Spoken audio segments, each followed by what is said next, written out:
Selamat datang di channel video saya. Dalam video saya kali ini, saya mau mengajak Anda untuk melihat bahwa ternyata Allah Subhanahu wa Ta'ala tidak bisa membedakan makna kias dari makna lugas. Kita cek bersama-sama. Saya beranjak dari surah Al-Maidah ayat ke-18 ya. Nah, apa yang tulisan Arab ini merupakan ya wahyu Allah, kalimat Allah yang disampaikannya kepada Muhammad.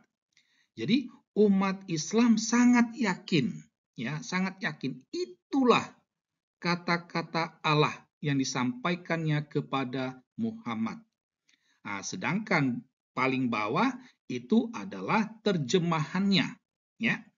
Namun perlu diperhatikan apa yang tertulis dalam tanda kurung itu sama sekali tidak ada dalam bahasa Arabnya, ya, sama sekali tidak ada. Artinya Allah Subhanahu wa Ta'ala tidak pernah mengucapkan apa yang tertulis dalam tanda kurung itu.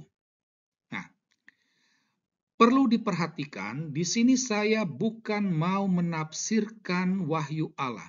Saya hanya coba memahami wahyu Allah ini sebagaimana adanya. Nah, kalau kita membaca ya terjemahan ini, tampak jelas bahwa Allah Subhanahu wa Ta'ala ini sedang mempersoalkan istilah anak Allah dan kekasih Allah yang digunakan oleh orang Yahudi dan Nasrani. Saya coba membayangkan, berimajinasi, ya, suatu hari Allah ini mendengar omongan orang Yahudi dan orang Nasrani. Kami adalah anak-anak Allah dan kekasih Allah. Berangkat dari apa yang didengar oleh Allah inilah, akhirnya Allah menyampaikan pengajarannya kepada Muhammad. Dengan terlebih dahulu meminta Muhammad untuk mengatakan kepada orang Yahudi dan orang Nasrani, kenapa kamu disiksa karena dosa-dosamu? Nah, ini ya. Jadi saya membayangkan itu. Nah, dari situ saya coba memahami bahwa bagi Allah Subhanahu wa Ta'ala ini, gelar atau istilah anak Allah dan kekasih Allah itu artinya membuat orang kebal terhadap dosa. Itu. Kebal terhadap siksaan dari Allah. Membuat orang ini istimewa. Nah, itulah yang sepertinya yang dipahami oleh Allah dengan istilah anak Allah dan kekasih Allah. Akan tetapi, wahyu Allah ini ya, tidak jelas. Jadi kapan orang Yahudi Nasrani itu mengucapkan ini? Itu. Di mana mereka mengucapkan ini? Kepada siapa mereka mengucapkan ini? Ini sama sekali tidak jelas. Ya. Nah, ini mau membuktikan bahwa benar bahwa wahyu Allah itu sulit untuk diverifikasi kebenarannya.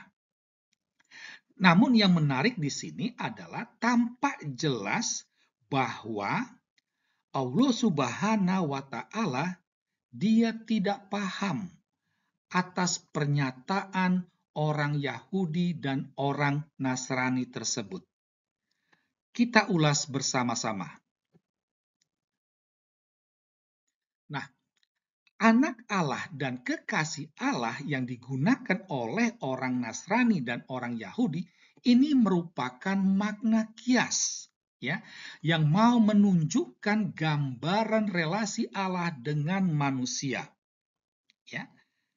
Jadi Allah Subhanahu wa Ta'ala itu sepertinya berpikir relasi antara Allah dengan manusia itu adalah Allah dengan umat. Ya, tidak ada yang lain. Nah, ini sangat disayangkan.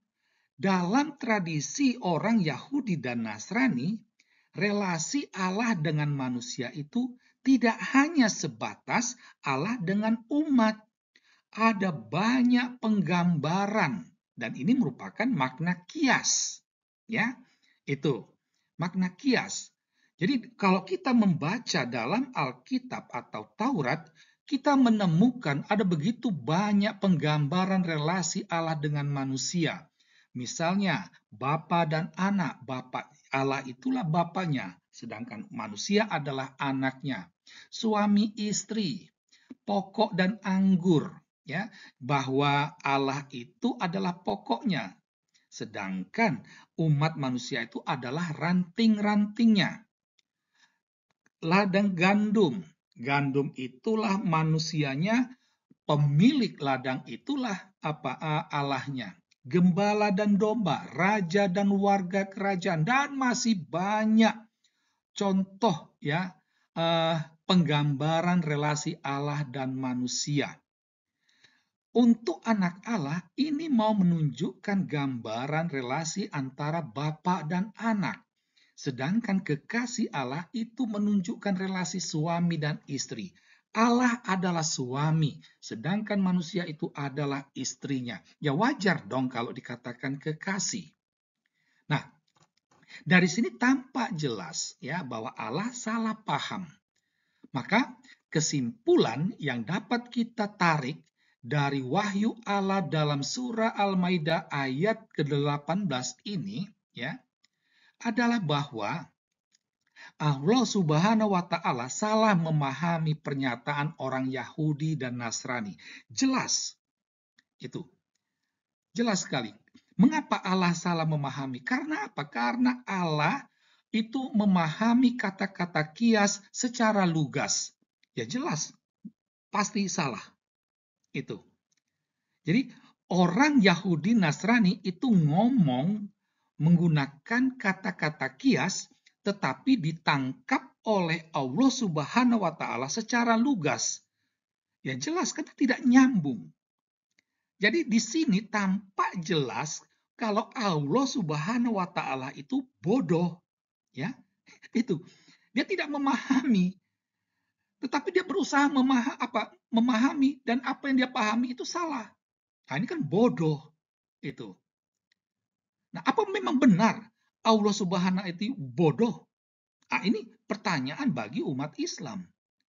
Kalau bagi kami, ya, kalau mau membela Allah, maka haruslah dikatakan bahwa surah Al-Maidah ayat 18 bukanlah wahyu Allah. Ya. Nah, demikianlah ya kajian kami mau menunjukkan bahwa Allah Subhanahu wa taala ini dia tidak bisa membedakan pernyataan kias dan lugas.